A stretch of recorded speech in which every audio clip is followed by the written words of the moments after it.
Thanks. आप सभी का बहुत बहुत धन्यवाद। और आपके नवीन शासकीय महाविद्यालय के महान डॉक्टर लाल सर का बहुत बहुत धन्यवाद। साथ ही उपस्थित शिक्षक गण का भी बहुत बहुत धन्यवाद। साथ ही मुझे सुनने वाले आप सभी छात्रों का भी बहुत बहुत धन्यवाद।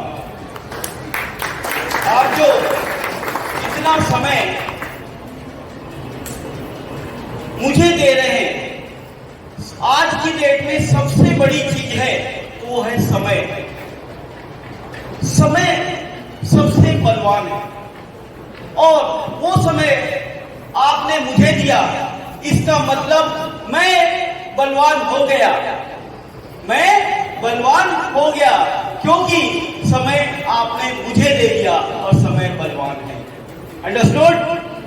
तो मैं हूं राजेश साहू, एक बिजनेस कोच, स्पीकर एवं director of little star English school and founder edu exam, जो सभी स्कूलों में एग्जाम्स प्रमोट करते हैं। और साथ ही I am owner of mineral export, ये मेरे सारे फॉर्म्स हैं। और साथ ही सेक्रेटरी ऑफ एनजीओ एकात्म संतुष्टि स्वयंसेवी संस्था। इस संस्था के बारे में छोटी सी बात आपको बताना चाहूंगा कि मेरी जो संस्था है जिसका कि मैं सेक्रेटरी हूं, उसके द्वारा इस वर्ष छत्तीसगढ़ के हर जिले में 100 बच्चों को फ्री एडमिशन दिया गया प्राइवेट स्कूल में। ये हमारे एनजीओ के द्वारा किए गए कार्य हैं जो मैंने बताया। सभी जिलों में एक एक जिले में 100 बच्चों को बेहतरीन and energetic motivational classes start करने जा रहे हैं जो आपको सक्सेस की ओर लेकर जाएगा। आज का हमारा मेन टॉपिक है सक्सेस। और साथ में रहेगा, जैसे आपके पास आया है, डिस्कवर यूर ड्रीम्स। इसके लिए एक छोटा सा क्वेश्चन मैं आपसे करना चाहूंगा जिसका जवाब आपको थोड़ा सा सोच कर देना है। सबसे पहला मेरा क्वेश्चन है, आप में से कितने टीचर हैं?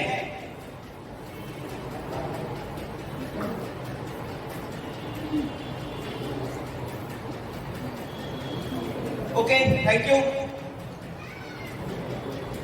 यहां पर थोड़ी सी चीज हमको समझनी होती है।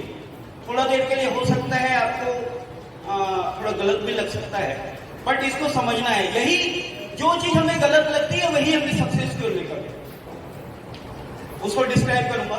आप में से कितने स्टूडेंट हैं? गुड, बेहतरीन, वेरी नाइस। अब यहां पर एक जो बात आती है, एनर्जी। यदि मैंने ये पूछा है कि आप में से कितने टीचर हैं, देन आपको ये बताने में इतना टाइम क्यों लगा कि मैं टीचर हूं? क्या मैं अपने बारे में नहीं जानता? जब तक मुझे अपनी पहचान नहीं होगी तो सबसे पहले मुझे अपने आप को जानना होगा। मैं क्या करता हूं, मैं कौन हूं, उसकी जानकारी मुझे है, न कि सामने वाले को। बट हम ऐसी गलती क्यों करते हैं? नहीं मालूम। मुझे मालूम है मैं टीचर हूं, देन मेरा हाथ यस। किसी ने पूछा कि आप में से कौन टीचर है? Yes, I am a teacher. Why? ये क्यों नहीं?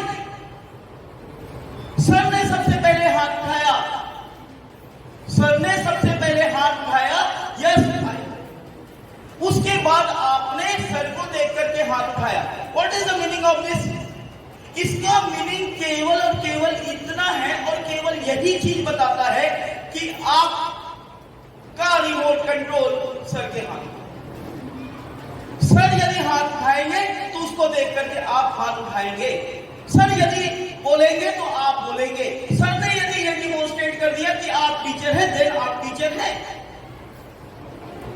मतलब सर बोलेंगे कि आप टीचर हो तब आप टीचर हो, कि आप पहले से टीचर हो। आप टीचर हैं तो आपने डायरेक्ट हाथ क्यों नहीं उठाया, yes I am a teacher. What is the reason?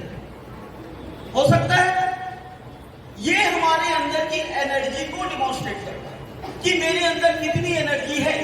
उसके बाद मैंने देखा कि सर के हाथ उठाने के बाद आप लोगों का हाथ धीरे से उठा, एग्री। किसी का हाथ पहले यहां तक आया, फिर किसी का हाथ यहां तक आया, फिर किसी का यहां तक आया। इसका मतलब भी जान लीजिए, इसका मतलब हमारी एनर्जी से रिलेट करता है। मेरे अंदर कितनी एनर्जी है, अब बताइए। मैं छोटा सा एग्जांपल दे रहा हूं। मैं एक टीचर हूं। किसमें एनर्जी ज्यादा थी, फर्स्ट में सेकंड? ये आप खुद बोल रहे हैं ना, सेकंड में एनर्जी थी। तो वो एनर्जी कहां थी, मेरे अंदर थी। अब वो एनर्जी जब तक मैं बाहर नहीं लाऊंगा तब तक एनर्जी फैलेगी क्या? आपको मालूम है, आपकी एक एक एक्टिविटी, आपके चलने पर, आपके दौड़ने पर, आपके उठने पर, आपके हाथ उठाने पर जो एनर्जी जनरेट होती है वही एनर्जी हमारे बच्चों तक भी जाती है।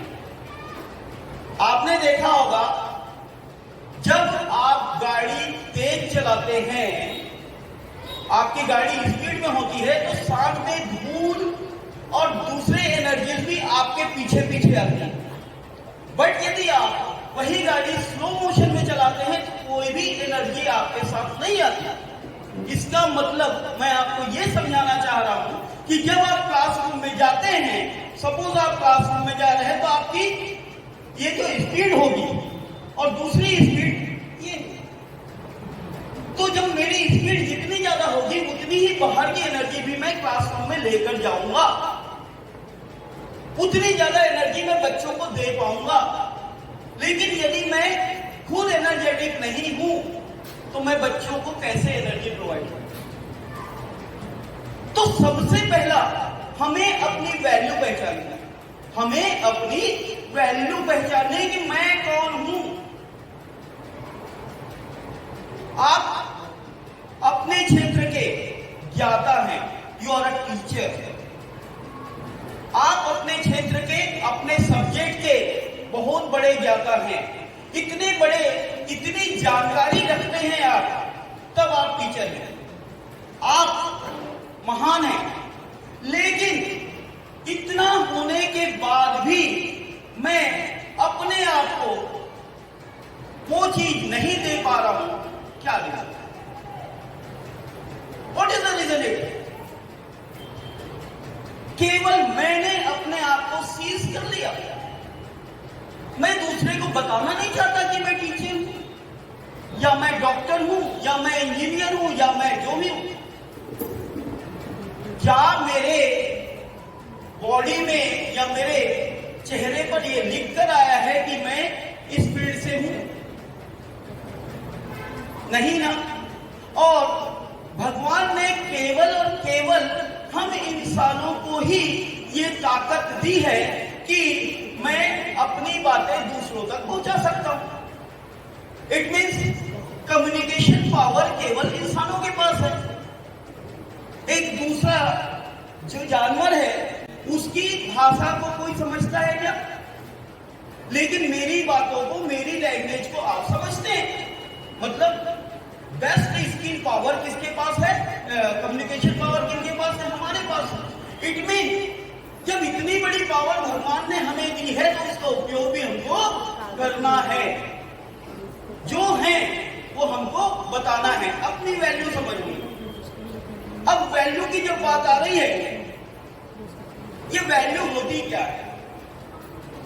आज हम टीचर्स, मैं भी एक छोटे से स्कूल का डायरेक्टर हूं और आप इतने महान प्रिंसिपल सर और महान आप सब टीचर्स के बीच में आपको बोल पाऊं या आपको सिखा पाऊं, इतनी बड़ी क्षमता मुझ में नहीं है। उसके बाद भी मैं आपको सीखने और सिखाने के लिए हाथ बढ़ाता हूं।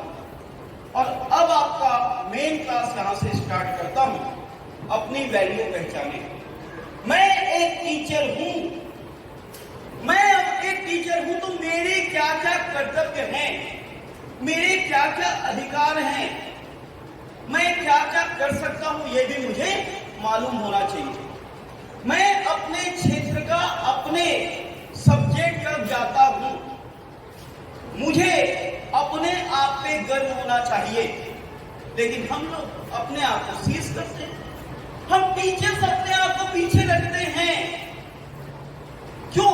क्योंकि हमें अपनी वैल्यू मालूम नहीं है। आपको यह भी पता होगा कि हम शिक्षक, हम टीचर्स ही वो महान व्यक्ति हैं जिनकी पूजा भगवान से भी पहले होती है। Are you understand? सब जानते हैं। अब इतने महान हम हैं, फिर भी हम अपने आप को वेट रखते हैं, नहीं समझ पाते हैं। तो ये केवल एक ही चीज डिमोन्स्ट्रेट करती है कि हमें अपनी वैल्यू नहीं मालूम। हमको अपनी वैल्यू समझनी है। अंडरस्टूड? अपने आप को जानना है, मेरी ताकत को पहचानना है कि मैं क्या कर सकता हूं। एक टीचर की पेन, आप लोग बोलते हैं ना पेन, ये तो 1 रुपए 2 रुपए 5 रुपए, पेन है। पेन में इतनी ताकत होती है कि वो पूरे समाज को बदल देती है। पेन में इतनी ताकत होती है कि पूरा कॉन्स्टिट्यूशन बदल देता है। लेकिन हम उसका केवल 1% ही यूज करते हैं खुद लिखने और बच्चों को सिखाने। उसका और भी यूज किया जाता है, किया जा सकता है। अपने कुछ कर्तव्य हैं, उसको हमें जानना होगा। और जब हम अपने कर्तव्य जान जाएंगे तो हम और भी बेटर तरीके से बच्चों को बढ़ा पाएंगे, इस समाज को सुधार पाएंगे। हमें वो हैं, हम शिक्षक ही हैं जिस पर लोग आंख बंद करके विश्वास करते हैं। अंडरस्टूड? किसी नेता पे कोई विश्वास नहीं करता, किसी बिजनेसमैन पे कोई विश्वास नहीं करता। हम टीचर्स ही हैं जिन पे इन बच्चों का भविष्य इनके माँ बाप ने छुड़ा है। पूछ के देखिए अपने आप से, इन बच्चों के पेरेंट ने केवल और केवल हम पे विश्वास किया है और अपने बच्चों का भविष्य हमारे हाथ में रखा। तो क्या मेरा फर्ज इतना नहीं बनता कि मैं बच्चों को वो सारी चीजें प्रोवाइड करूं? उतना तो मैं मुझे प्रोवाइड करना ही है जितना मैं जानता हूं। बट कहीं ना कहीं हम कोई ना कोई कमी छोड़ जाते, नहीं करते।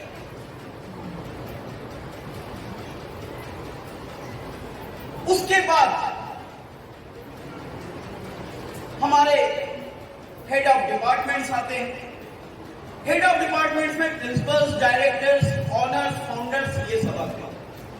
जितनी बड़ी जिम्मेदारी एक टीचर की होती है, उससे बड़ी जिम्मेदारी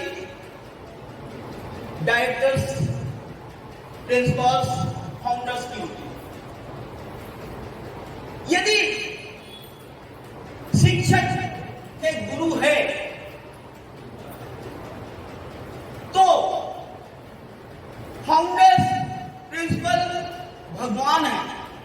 उन्होंने हमको यहां पर लाया, उनके कारण ही हम सब आज पूजनीय बने। अंडरस्टूड?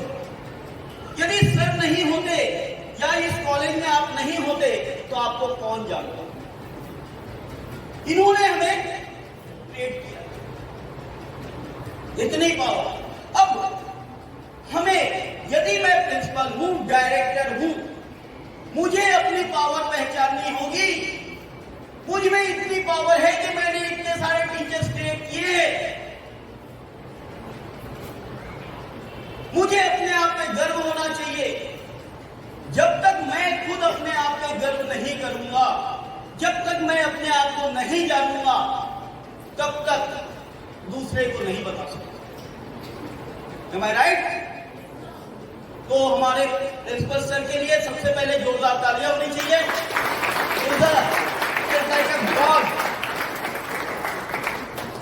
गॉड है, भगवान है, उनके द्वारा हम सब हैं। और मेरे लिए तो प्रार्थनीय है जो मुझे इतना सम्मान दिया सर ने। अब आप में से कौन बेस्ट टीचर है?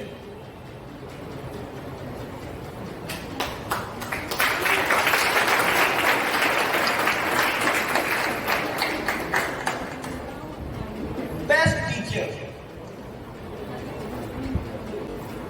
अब मैडम बेस्ट टीचर हैं, उन्होंने अपनी वैल्यू जान ली, वो बेस्ट टीचर हैं। आप में से क्यों नहीं? आप में से आप लोग केवल एक बेस्ट टीचर मिले, बाकी टीचर बेस्ट क्यों नहीं है? What is the reason that? भाई सभी एक जगह काम कर रहे हैं, सभी टीचर्स एक ही प्लेस में वर्क कर रहे हैं, जितनी नॉलेज उनको है उतनी नॉलेज आपको भी है, उतनी नॉलेज आपको भी है। हो सकता है आपके सब्जेक्ट अलग अलग हो, बट उनको बेस्ट का अवार्ड मिला। देखिए, हम सभी एक ही काम करते हैं, we are all working in teaching. मुझे भी उतनी नॉलेज है जितनी मैडम को है, मैं भी वही काम करता हूं जो मैडम करती हैं। देन मैडम बेस्ट हैं, मैं नहीं हूं। ये हमको जानना होगा कि मैडम बेस्ट हैं तो क्यों हैं?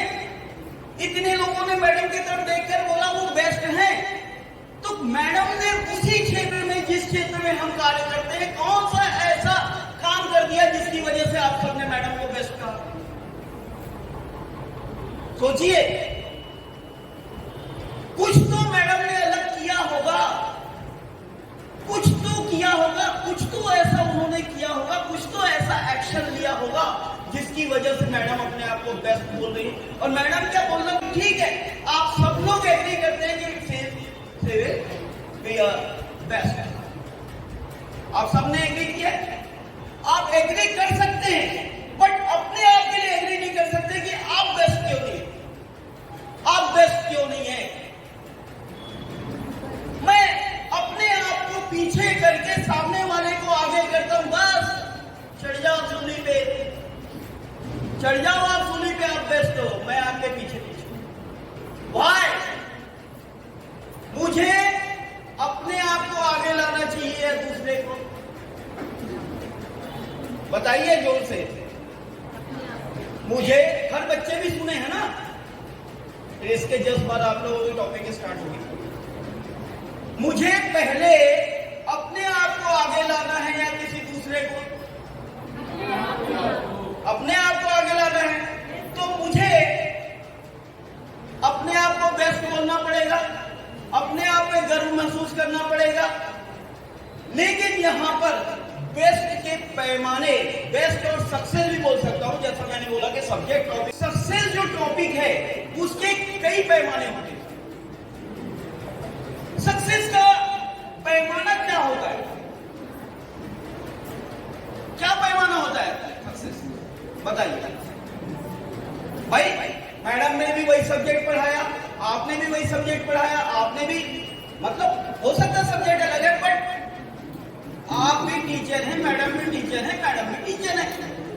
हम सबको अपने अपने टॉपिक की नॉलेज है हम सबको नॉलेज, हम सबको नॉलेज है ना भाई?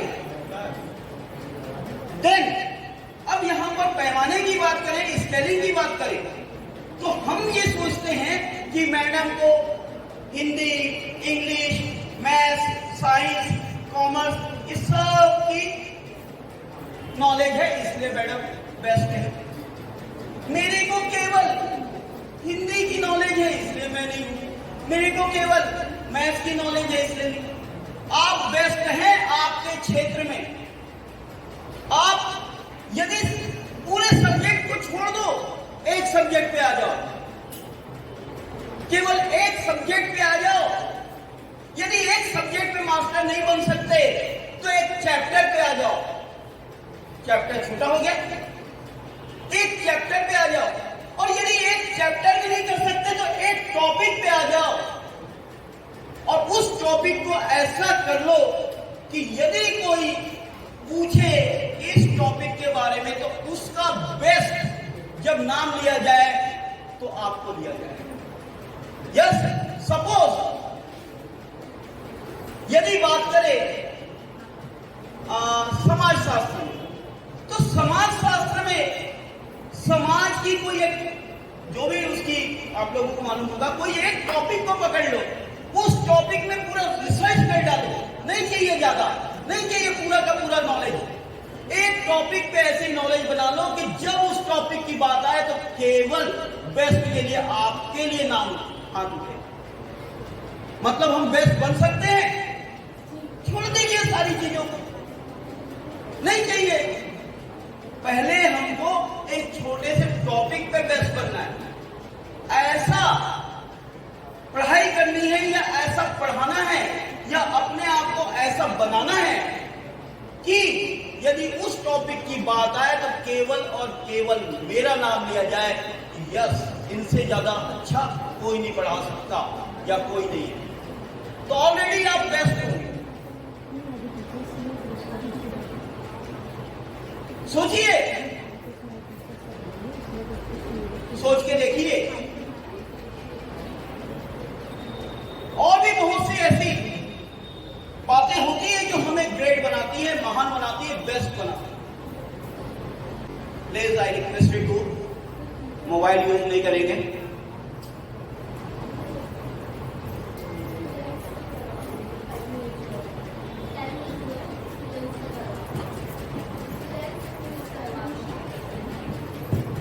अंडरस्टूड? सारे टीचर्स को ये चीजें समझ में आई। अब हम बात करते हैं सक्सेस के लिए। आप में से कितने सक्सेस होना चाहते हैं? सबसे पहले आज हम लोग सक्सेस का परिभाषा ही नहीं जानते। होता क्या है ये नहीं मालूम। सफलता क्या होती है नहीं मालूम। सफलता किसे कहते हैं नहीं मालूम। कोई एक आएंगे मेरे पास, स्टूडेंट या टीचर, कोई भी एक आइए। मैडम आइए, सामने टाइम नहीं लग रहा है। क्यों? आप अपने आप को पीछे क्यों कर रही हैं? यही है, समझिए। स्टेज वो प्लेस होता है, स्टेज वो प्लेस होता है जो आपको आगे लाता है। स्टेज ही वही प्लेस है जो आपको अंदर की डर को भगाता है। और जब भी स्टेज मिले छीन लो स्टेज। जो स्टेज में चढ़ना सीख गया, जो बोलना सीख गया, वो कभी भी अनसक्सेस नहीं होता। हम केवल दोषारोपण करते हैं, वो नेता, अरे वो तो ऐसा है वैसा है। उसकी कितनी पावर है। आपको यदि मैं यहां पे बुलाऊं तो पैर कांपने लग जाए आपके। वो हजारों लाखों के बीच में बोलते हैं, इतनी पावर आती है और हम स्टेज में आने से डरते हैं। लेकिन यही चीज आपके अगल बगल में कोई दूसरे हो तो बड़बड़ बड़बड़ बोलना चालू कर देते। वहां पे बोल लेते हो तो आप यहां पे क्यों नहीं बोलते? कहां जाता है आपका पावर? सिर्फ क्या हम एक दूसरे का दोषारोपण करने के लिए? हमको अपने आप को आगे लाना है। यदि मैं अपने आप को आगे लाता हूं, it mean I am a best. Yes, what's name? हाँ, तुषार जी, आपकी नजरों में सफलता क्या है?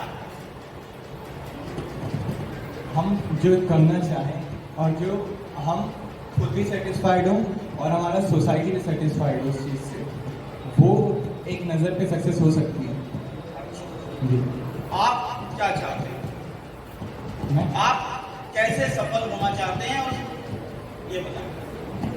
सबसे पहले तो मैं मूवी डायरेक्टर बनना चाहता हूँ और मैं इतना तो करना चाहता हूँ कि इफ़ मेरे मॉम डैड कुछ बोले कि मेरे को ये चाहिए तो मैं बिन झिझक के उनको बोल सकूँ कि हाँ मैं ला के दे सकता हूँ। इतना ही है।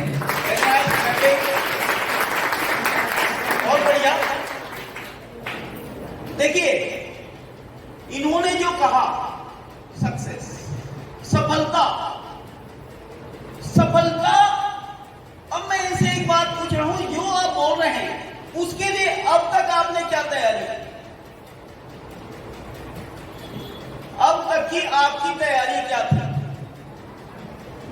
मैंने बहुत सारी स्क्रिप्ट्स लिखी हैं, मैंने बहुत सारी शॉर्ट फिल्म डायरेक्ट की हैं, मैंने खुद एक्ट भी किया है, मैंने 5 साल यूट्यूब किया था। बहुत बढ़िया।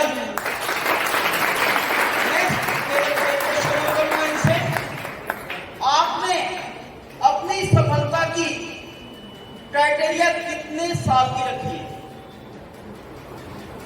जहां तक आप पहुंचना चाहते हैं उसकी टाइम लिमिट कहां तक है? मैं ऑलमोस्ट 35 या 40 पे रिटायर होना चाहता हूँ, तो एटलीस्ट 25 से 28 के बीच में तो होना ही चाहिए। नहीं, ठीक है, थैंक यू। इन्होंने बहुत बढ़िया बोला। देखिए, स्टेज तक आए, बोले, इनका बोलना आप तक गया। इन्होंने बोला, जो भी बोला बोला, जो माइंड में था बोला। बोलना सीखना है। चलिए, थैंक यू।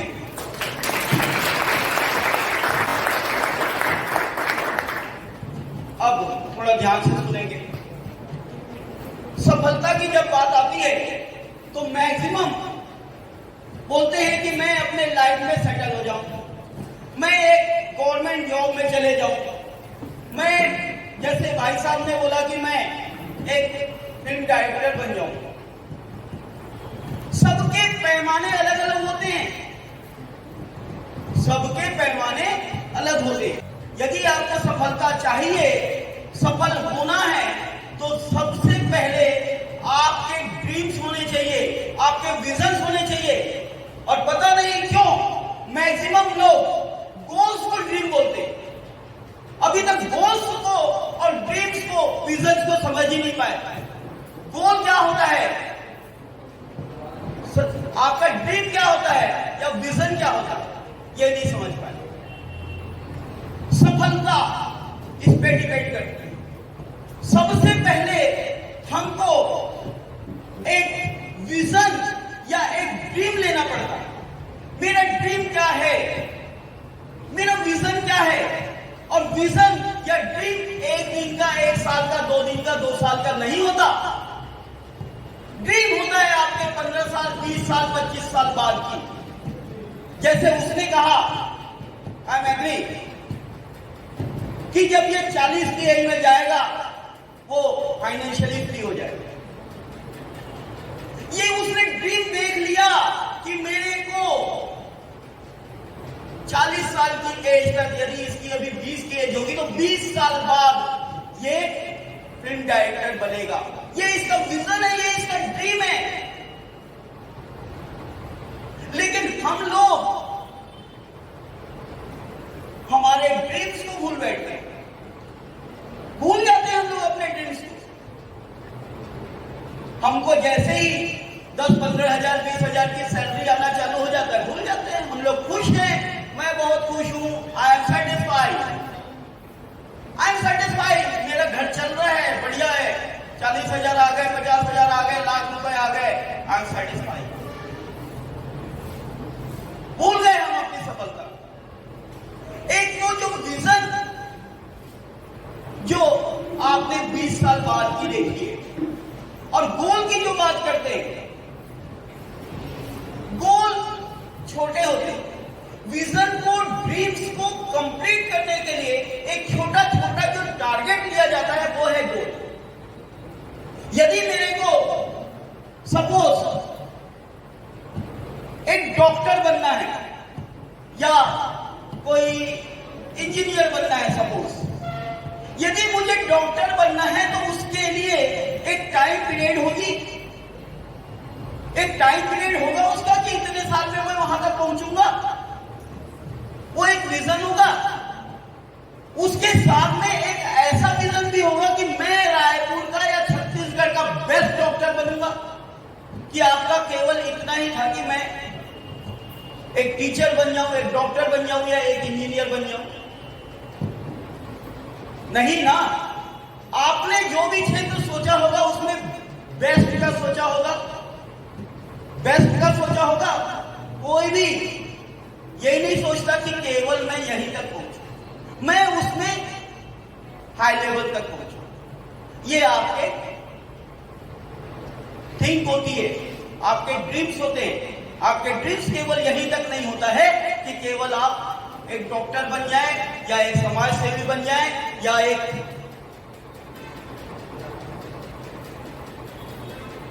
तो उस विजन को, उस ड्रीम को याद करना है कि हमने क्या सोचा था। उस ड्रीम के पीछे हमको लगना पड़ेगा, टाइम कैलकुलेशन करना पड़ेगा।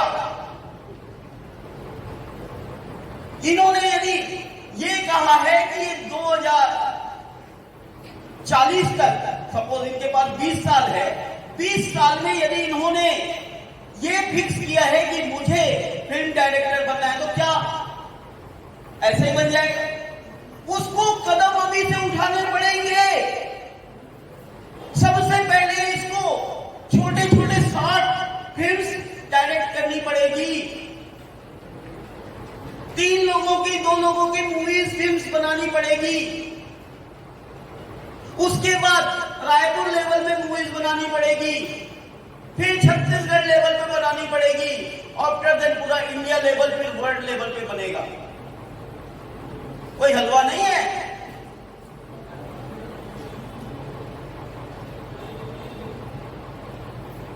मेहनत करनी पड़ेगी। अब यदि इसने बना लिया, मूवी बनाता है, केवल यहीं तक ये फिक्स नहीं होती। इसकी सक्सेस, इसकी सफलता केवल इतने में ही नहीं होगी। इसको सक्सेस कौन बनाएगा? कौन बनाएगा? इसे सफल कौन बनाएगा? ऑडियंस, हम जैसे ही लोग। अब हम जैसे लोगों को भी इसे टैकल करना आना चाहिए कि नहीं? तो सफलता के लिए इसे केवल अपने आप से हटके अदर चीजों में भी जाना पड़ेगा कि नहीं? जाना पड़ेगा, फिक्स है। तो इसका कम्युनिकेशन स्किल भी क्या चाहिए इसको? जब तक इसके कम्युनिकेशन स्किल्स बेस्ट नहीं होंगे, ये वो कर सकता है क्या? कर सकता है? ये बन सकता है? केवल अपने लिए करने से नहीं होता है। केवल अपने लिए करने से कुछ भी नहीं होगा, आपको औरों के लिए करना पड़ेगा। सक्सेस आपको दूसरे बनाते हैं। अब यदि सक्सेस दूसरे बनाते हैं, तो मेरा कम्युनिकेशन दूसरों के साथ बेटर होना चाहिए, और बेटर होगा तब मैं सक्सेस। तो बहुत सी ऐसी बातें होती है जिसे हमको माइंड में लेकर अपने ड्रीम्स की ओर आगे बढ़ना होगा।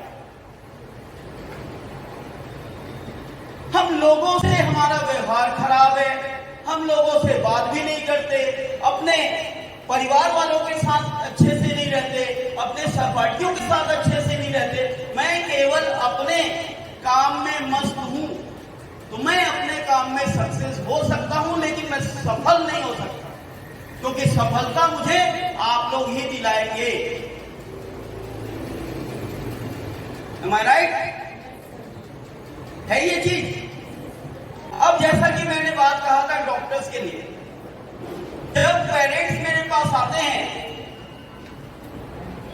और जब मैं पूछता हूं तो आपका ड्रीम्स क्या है, आपके ड्रीम्स क्या है, तब वो बोलते हैं कि मैं अपने बच्चे को बेस्ट एजुकेशन देना चाहता हूं। मैक्सिमम सभी लोग यही बोलते हैं। शायद आप लोग भी जितना काम करते हैं अपने बच्चों के लिए, क्योंकि आप लोग समझते हैं कि आपका काम खत्म हो गया, आप अपने पोजीशन पे पहुंच गए। अब आप ये जवाब देते हैं कि मैं अपने बच्चे को बेस्ट एजुकेशन देना चाहता हूं। अब ये बेस्ट का पैमाना क्या होगा? बेस्ट का पैमाना क्या होता है? कोई बताएगा? बेस्ट एजुकेशन बोले तो आप अपने बच्चे को या तो डॉक्टर बनाना चाहते हैं, मैक्सिमम यही सर जवाब देते हैं कि मैं अपने बच्चे को डॉक्टर बनाना, मैं अपने बच्चे को इंजीनियर बनाना चाहता हूं, मैं अपने बच्चे को आर्किटेक्ट बनाना चाहता हूं या एक बहुत बड़े कोई पोस्ट में भेजना चाहता हूं। Am I right? अब बताइए, यदि आपको अपने बच्चे को डॉक्टर बनाना है, बच्चा आपका यदि अभी 10th में है, तो उसके लिए प्लानिंग आपकी कितने साल की होगी? आपकी प्लानिंग कितने साल की होनी चाहिए?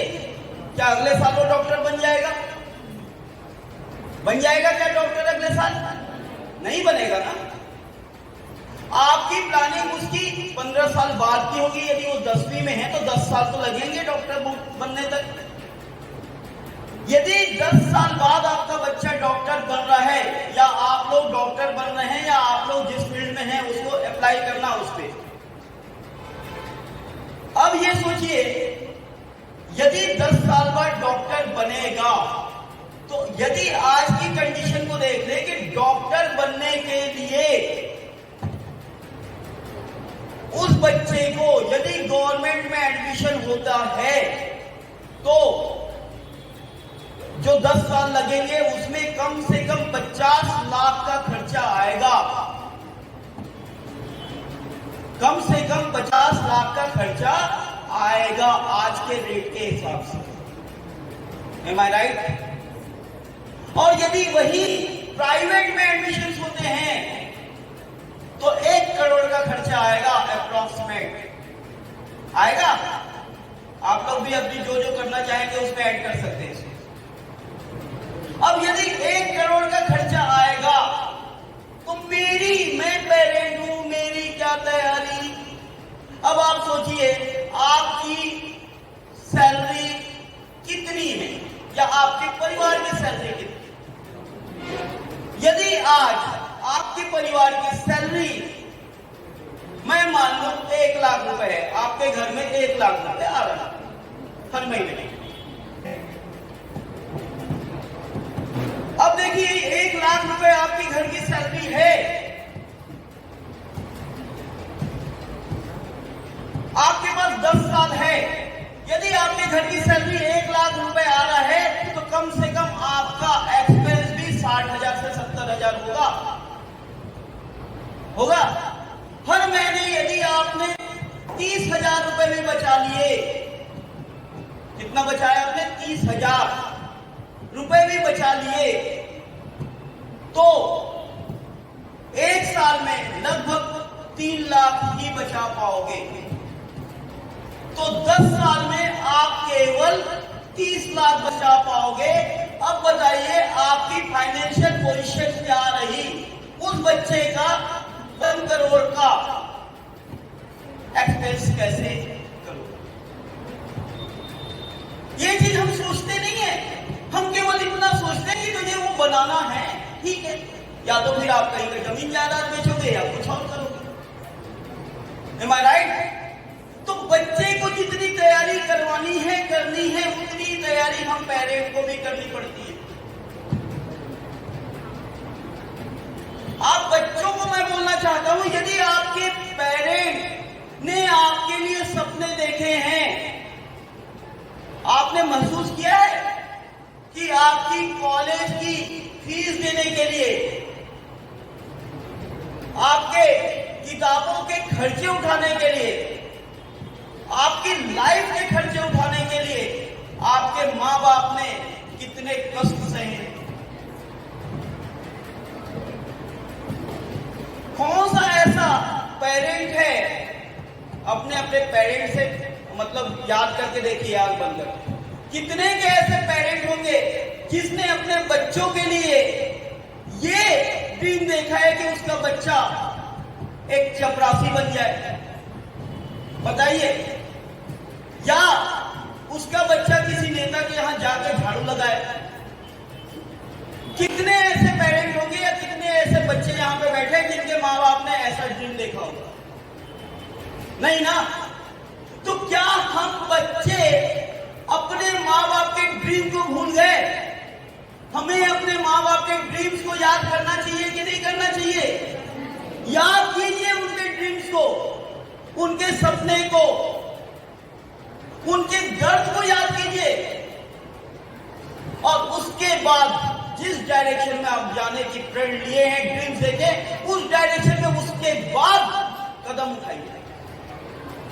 ये जो होगी उनकी ड्रीम्स, यदि उसको आपने अपने ड्रीम्स में जोड़ लिया तो आपको सक्सेस होने से, सफलता पाने से कोई नहीं रोक सकता। लेकिन हमको क्या लगता है, अरे मैं तो बेस्ट हूं, मैं तो ऐसा हूं, मैं वैसा हूं। जब कॉलेज में आते हैं, मैं तो बोलता हूं जहां तक आज पहुंचे हैं, आज जिस लेवल पे हो, उस लेवल अपने खर्च खुद उठाने थे। एक और चीज की जरूरत पड़ती है, आपको पता होगा कि अपने बड़े बुजुर्गों, अपने माता पिता, अपने गुरुजनों का आशीर्वाद का सपोर्ट चाहिए होता है। बिना आशीर्वाद के हम सक्सेस नहीं हो सकते। अब ये आशीर्वाद कैसे प्राप्त हो? आज हम सबकी एक सबसे बड़ी समस्या है कि हम अपने घर में भगवान के रूप में बैठे हुए अपने माता पिता के पैर तक नहीं छूते। कितने ऐसे हैं आप लोगों के बीच में जो रोज अपने माता पिता के पैर छूते, रोज बस 4 या 5 लोग, वेरी नाइस। अब जब ये 4 या 5 लोग, हम लोग जब अपने माँ बाप के पैर छूते हैं, तो माता पिता का, गुरु का, अपने बड़े बुजुर्गों का जो आशीर्वाद मिलता है, उनके द्वारा जो शब्द मुंह से निकलता है, वो बहुत पावरफुल होता है। अब हम लोगों को लगता है, हम टीचर्स को लगता है कि हम लोग तो बहुत, महाभारत का एक छोटा सा टॉपिक याद होगा। मैं आपको आशीर्वाद की ताकत बताने के लिए बता रहा हूं। आप सब लोग याद कीजिए, जब भीष्म पितामह जी ने प्रण लिया कि कल के युद्ध में मैं 5 पांडव को खत्म कर दूंगा। ध्यान है? कितने लोगों को याद है? बाकी महाभारत नहीं देखे, देखे लेकिन ध्यान नहीं दिए। तो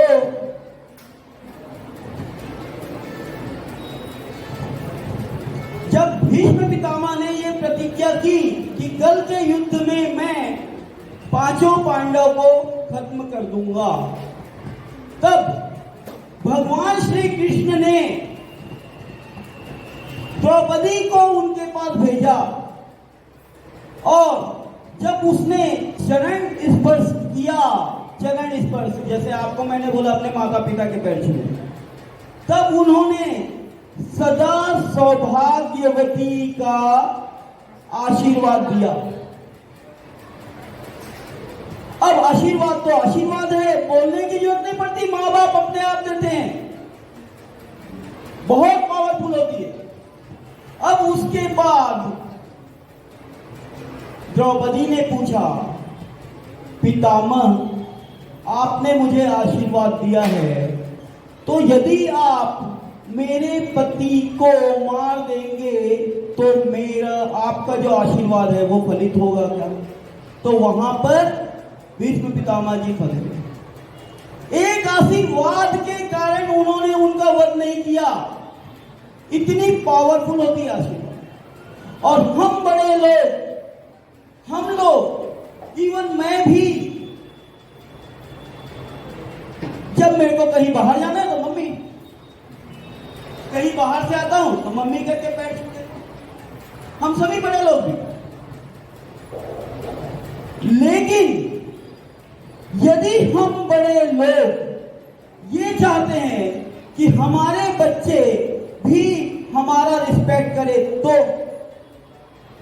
ये जो बच्चे जो अपने पेरेंट के पैर नहीं छूते, गुरुजनों के पैर नहीं छूते, वो किस लिए?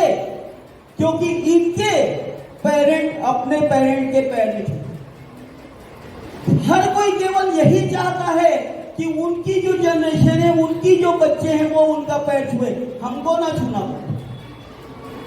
यही चीज मेरे घर में भी चल रहा था। तब मैंने इसे बदलने के लिए अपनी मम्मी के पैर छूना स्टार्ट। पहले दिन जो कि होता क्या है, हेजिटेशन, बहुत ज्यादा हेजिटेशन होती है, क्योंकि बहुत समय बाद या ऐसा हमको स्टार्ट किया। आपके घर में भी आपके माता पिता होंगे, आपके सास ससुर भी होंगे, बट आशीर्वाद नहीं। जब मैंने अपनी मम्मी का पैर छूना स्टार्ट किया तो 10 मिनट तक मैं सोचा, इतना सोचने में टाइम लगा कि मैं कैसे छूऊं। क्योंकि इससे पहले तो कभी कहीं जा रहा हूं बाहर, मम्मी, आ रहा हूं तो मम्मी, यही होता है। लेकिन जब मुझे सुबह उठ करके सबसे पहला काम करना है, अपने मम्मी का पैर छूना है, तो वो छूने में मुझे 10 मिनट लग गए। बहुत हिम्मत जुटाना पड़ा, अपनी मम्मी के ही पैर छूने के लिए मुझे हिम्मत जुटानी पड़ी। सोचिए, फिर मैंने पैर छुआ और वो रेगुलरिटी में आ गया, अब रेगुलर हो गया। पहले दिन मतलब पहला दिन ही हमारा होता है जो हमको बैक करता है, हमें पीछे ले जाने के लिए हमारा पहला कदम ही है। मेरा पहला कदम यदि आगे उड़ गया तो मैं सक्सेस हो गया, यदि मेरा कदम नहीं उठा तो समझ लो सक्सेस भी आपके पीछे चलेगी, आपको पीछे ढकेलेगी। अब उसका फायदा यह हुआ कि आज मेरे बच्चे अपनी दादी के, इवन मेरे भी पैर छूते हैं। है बेस्ट। तो अपने मम्मी पापा लोगों के लिए ताली बजनी चाहिए एक बार। याद करेंगे हम सब अपने मदर फादर को, 1 मिनट के लिए आंख बंद करके उनके उस चेहरे को याद कीजिए जो आपके लिए आशीर्वाद के रूप में उठने चाहिए। 1 मिनट के लिए याद कीजिए। हम लोग दोस्तों को टाइम देते हैं, अगल बगल वालों को भी टाइम देते हैं, पड़ोसियों को टाइम देते हैं, हर किसी को टाइम देते हैं। क्या हम लोग 1 मिनट भी अपने मदर फादर के लिए सोचते हैं क्या? सोच के देखिए, बहुत पावर होती है। नहीं होती है? होती है कि नहीं होती है? होती है। तो उनके लिए हमें अपना वक्त निकालना। डेली सुबह मैं केवल आपसे आग्रह करूंगा कि रोज सुबह उठकर सबसे पहले उनके पैर छुएं, सभी को, चाहे वो मैरिड है तो सास ससुर के साथ है तो सास ससुर का, यदि मैरिड नहीं है तो अपने मदर फादर, जिनके साथ है, जो भी आपके बड़े हैं, इवन आपका बड़ा भाई क्यों ना हो, आपकी बड़ी बहन ही क्यों ना हो, उनके पैर छुएं। यदि आपने ये कर लिया, बड़ी बहन या बड़े भाई के पैर छू लिया, तो ये मानिए जितना प्यार वो आज आपसे करते हैं उससे कई गुना ज्यादा करेंगे। आपकी छोटी छोटी गलतियों को माफ कर देंगे। आज की डेट में जितने सास ससुर और बहू की झगड़े हो रहे केवल इसके लिए, यकीन मानिए, आप एक बार सुबह पैर छू लीजिए, रात के जितनी आपकी गलतियां सब माफ, सारी गलतियां माफ हो जाती है। होता है, ये करके देख लीजिए। थैंक यू, बहुत बहुत धन्यवाद आप लोगों का। आप लोगों ने इतने ध्यान से मुझे सुना, और कहीं पे भी तकलीफ होती है तो आप मुझे कॉल कर सकते हैं। मेरा नंबर है 9617831519। और मैं हमारे प्रिंसिपल सर का बहुत बहुत आभारी हूँ कि उन्होंने मुझे इतना समय दिया। हमारे टीचर्सगण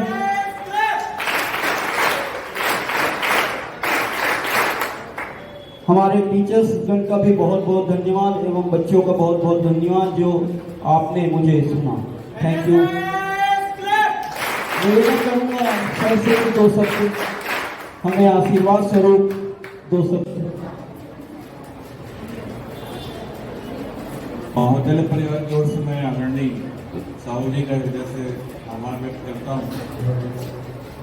और हमें लगा था कि आज स्टूडेंट लोग का क्लास है, लेकिन वास्तव में हम लोग की क्लास हुई। और साहू जी को बहुत बहुत साधुवाद, धन्यवाद, उन्होंने हमें आईना दिखाया। आज सुबह मैंने ग्रुप में कुछ भेजा था, शायद बच्चों ने पढ़ा होगा, आज ही के संदर्भ में भेजा था, उसी को यहाँ पर थोड़ा सा कोट करूंगा। एक ही और सिखाना चाहूंगा, चाहे कोई भी आए बोलने के लिए, चाहे छोटा हो बड़ा हो, कुछ ना कुछ सिखाया जाता है। बहुत सारी चीजें निकल के आती है और केवल एक चीज के लिए आती है कि लक्ष्य को साधो, ड्रीम बनाओ। और ड्रीम के उन्होंने कहा डॉक्टर बनना है तो बेस्ट डॉक्टर बनना है, टीचर बनना है तो बेस्ट टीचर बनना है, स्टूडेंट हैं तो बेस्ट स्टूडेंट बनना है। और जो अमृता प्रीतम की लाइन जिसको मैं अक्सर कोट करता हूं, और मैं यही कहता हूं कि हर किसी में हुनर है। जैसे आदरणीय साहू जी की बेटी दुर्गेश नंदिनी साहू हमारे बीच में है। Durgesh Nandini national archery player है, 3 नेशनल अवार्ड है,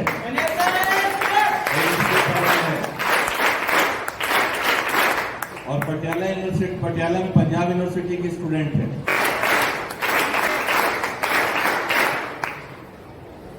आप सभी का थैंक यू। एंड टीचर्स हो गए, स्टूडेंट्स हो गए, वो सभी काफ़ी अच्छे हैं। एंड मैं तो स्पोर्ट्स में हूँ, नेशनल लेवल स्कूल काफ़ी नेशनल खेले हैं, इंटरनेशनल भी खेला है।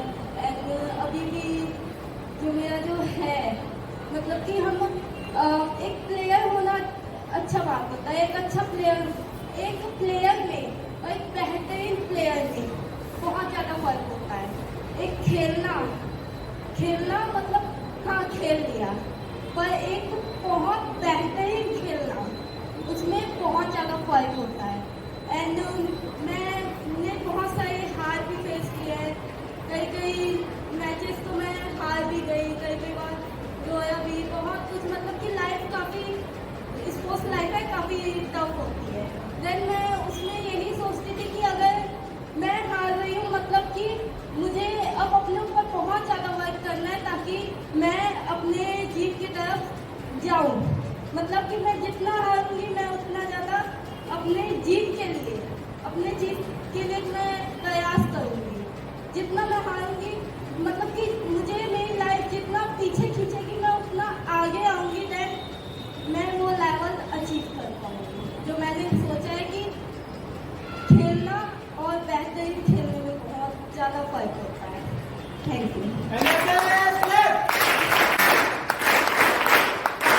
आपकी हार ही आपको आपकी जीत की ओर ले जाता है। जिसमें हारने का हौसला है, जिसमें हार को सहने का जज्बा है, वही जीत सकेगा, वही सफल होगा। इसको गांड मान लीजिए। तैयार हो जाए हारने के लिए, एक बार तैयार हो जाओ हारने के लिए। आपके पीछे जीत खड़ी है, हारोगे तब जीतोगे। मैं एक छोटा सा अनाउंसमेंट करना चाहूंगा। हमारे पास एक बेस्ट टीचर अवार्ड है और एक स्टूडेंट अवार्ड है। अलका मैडम को नॉमिनेट करता हूं और स्टेज पर बुलाता हूं, आमंत्रित करता हूं।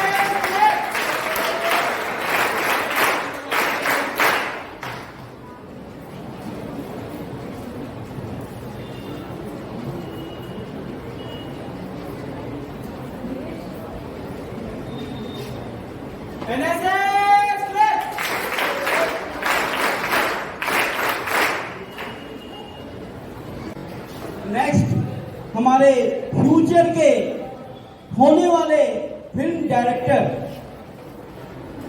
उनके बारे में सुनकर मुझे बहुत ही गर्व हुआ और उनसे निवेदन करूंगा कि मुझ तुच्छ प्राणी के छोटे छोटे वीडियो बनाकर अपने चैनल्स में डाल दें। और तुषार जी को स्टेज पर आमंत्रित करता हूं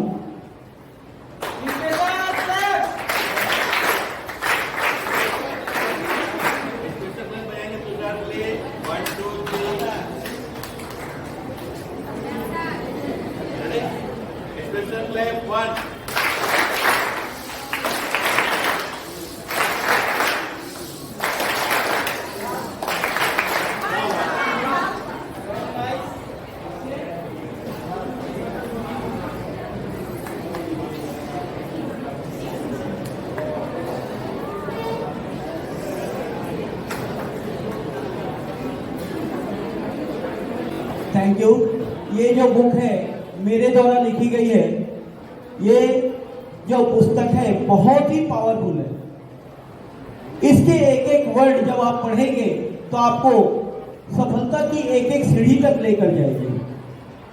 आप सभी से निवेदन है कि ये बुक एक बार जरूर पढ़ें।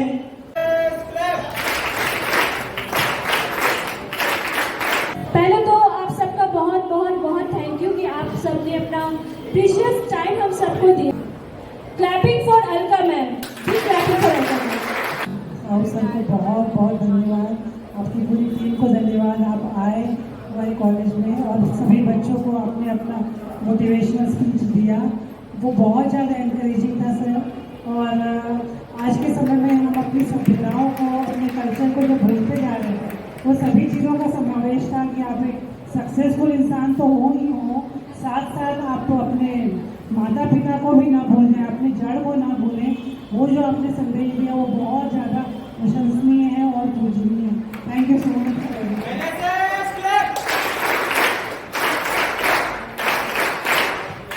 Thank you very much Alka ma'am.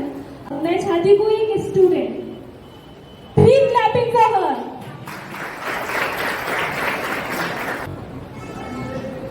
Thank you, sir, for this wonderful session. This helped us very much. Thank you, sir. Be clapping for Salini Singh. Sir ने क्या कहा था, साहू जी ने, जो मंच में आता है, जो माइक में अच्छा बोलता है, वो कभी हारता नहीं है ना। और मैंने शुरू दिन से कहा था आपको, मैं माइक कॉन्फिडेंट मंच फियर से दूर करूंगा। इसलिए जब भी मौका मिले मंच में आने की कोशिश करो, बोर्ड लगा दिया करो, मैं संचालन करूंगा, मैच बोलूंगा, मैच बोलूंगी, भागना नहीं है ना। एकदम माइक कॉन्फिडेंट और मंच कॉन्फिडेंट आपको आना चाहिए। कॉलेज में ही सिखाएंगे अपन, सिलेबस नहीं पढ़ाएंगे, मैं तो पढ़ाऊंगा ही, ऊपर कंप्लेंट कर दो चलेगा, ठीक है। और अब इस बार आप लोग को आना है। आर्य साहू जी मेरे को फीडबैक देने कहा गया है, हालांकि मैंने कहा था मैं बोलूं, आप ही बोले। मोटिवेशनल स्पीकर जो होते हैं वो क्या नया बोलते हैं? साहू जी ने कुछ नई बात कही क्या? माँ बाप का आदर करना है, लक्ष्य प्राप्ति करना है, माइक में बोलना है, मंच में कॉन्फिडेंट रखना है, लक्ष्य साधना है, कुछ नई बात कही क्या? जितने धर्म ग्रंथ लिखे हो कोई नई बात है क्या? सवाल है कि हम पढ़ते नहीं, सवाल है कि उसको हम इंप्लीमेंट नहीं करते, व्यवहार में लाते। साहू जी ने जितनी बातें कही है, माँ बाप का आदर करना है, भारतीय संस्कृति में तो सबसे अच्छी चीज, मैं तो क्रिश्चियन आदमी हूँ पर मैं वहां के चरण छूता हूँ, अपने जितने ऑनर वाले सबके चरण छूते हैं, मेरे घर में सब एक दूसरे से पैर छूते हैं जितने बड़े होते हैं। तो भारतीय संस्कृति है, और भारतीय संस्कृति को जो जी लिया वो कभी फेल नहीं होता, मेरा ऐसा मानना है। भारतीय संस्कृति क्या है? 5 तत्व क्या है भारत की संस्कृति के अनुसार? 5 तत्व क्या है? अरे वो तो शरीर बना, मैं संस्कृति की बात कर रहा हूं तो तन की बात कर रहे हो। प्रेम, अहिंसा, सत्य, सहिष्णुता, भाईचारा, शांति। All the best. पहले तो मैं सर जो है प्रिंसिपल सर ए.के. लाल सर, डॉक्टर ए.के. लाल सर, उसका बहुत बहुत धन्यवाद करती हूँ हमारे सर के लिए इतना अच्छा फीडबैक देने के लिए। और इनकी मुझे एक बात बहुत अच्छी लगी कि सर ने बोला कि मैं पढ़ाई पर नहीं लेकिन आपके कॉन्फिडेंस बूस्टर पर काम करूँगा। इनके लिए तो सबसे पहले जोरदार तालियां होंगी, क्योंकि बुक से तो हम हर चीज़ पढ़ लेंगे, बुक से तो हम हर चीज़ पढ़ लेंगे, लेकिन जो सर ने कहा कि मैं सबको इतना प्रिपेयर कर दूंगा कि वो बिना झिझक के डरे इस स्टेज पर आकर बोल सके, ये बहुत बड़ी बात होती है। ये हमें नहीं सिखाया गया था, ये आपको सिखाया जा रहा है। तो मैं आप सबसे रिक्वेस्ट करती हूँ कि आप सीखें, पीछे ना हटे, ये आपको बहुत बहुत लाइफ में काम आएगी। और मैं तुषार के लिए भी एक चीज बोलना चाहूंगी। पहले तो उसके लिए बहुत जोरदार तालियां होनी चाहिए। उसने अपनी स्टडी के टाइम पर ही अर्निंग शुरू कर दी है, और वो जिस तरह से डेडिकेट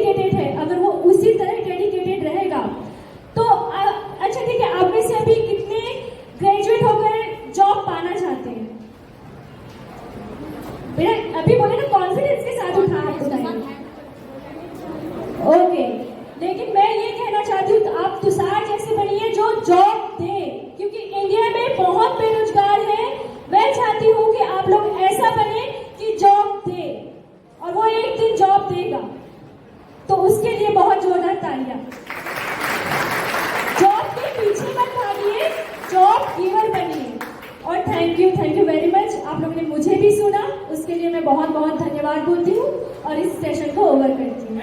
थैंक यू।